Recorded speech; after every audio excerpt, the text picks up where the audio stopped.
Hello मुलांनो, कसे आहात? मी तुमची लक्ष्मी आजी. तर आज आपण सरळ रूप देऊन गणित सोडवूया. बघा हे जर तुम्ही गणित अगोदर हे 40 अधिक 10 गुणिले 2 आहेत.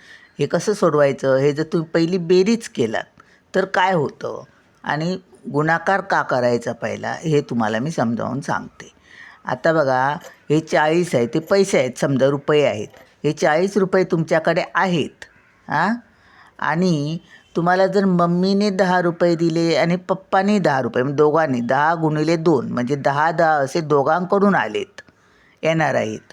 मग 10 रुपये मम्मीने दिले आणि पप्पानी 10 रुपये, असे दोघांनी तुम्हाला 10 रुपये दिले, तर होणार किती? 20 रुपये होणार, होय ना? बघा तोंडी हिसाब बघा, 20 होणार, होय ना? म्हणजे 2ने 10 दुने 20 रुपये, असे 20 रुपये. मग एकूण तुमच्याकडे किती होणार?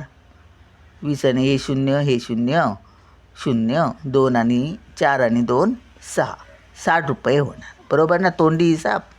आता हेच जर गणित तुम्ही अगोदर बेरीज केलात, 40 अधिक 10 गुणिले 2 केलात, तर 40 आणि 10 किती होणार? 50 होणार.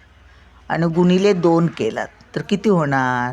5 शून्य बे शून्य शून्य बे पंच 10, 100 रुपये होणार. 100 रुपये तुमचे होणार का? तोंडीत तुम्ही सांगा. पहिले तुमच्याकडे 40 रुपये आहेत, पप्पाने आणि मम्मीने दोघांनी मिळून 20 रुपये दिले, तर तुमचे 60च रुपये होणार. ते 100 होतील का? म्हणून पहिला गुणाकार करायचा आणि नंतर बेरीज करायची. गणित नाही तर चुकणार. बघा तोंडी हिसाब करा आणि विचार करा. चला भेटूया पुढच्या व्हिडिओत. बाय.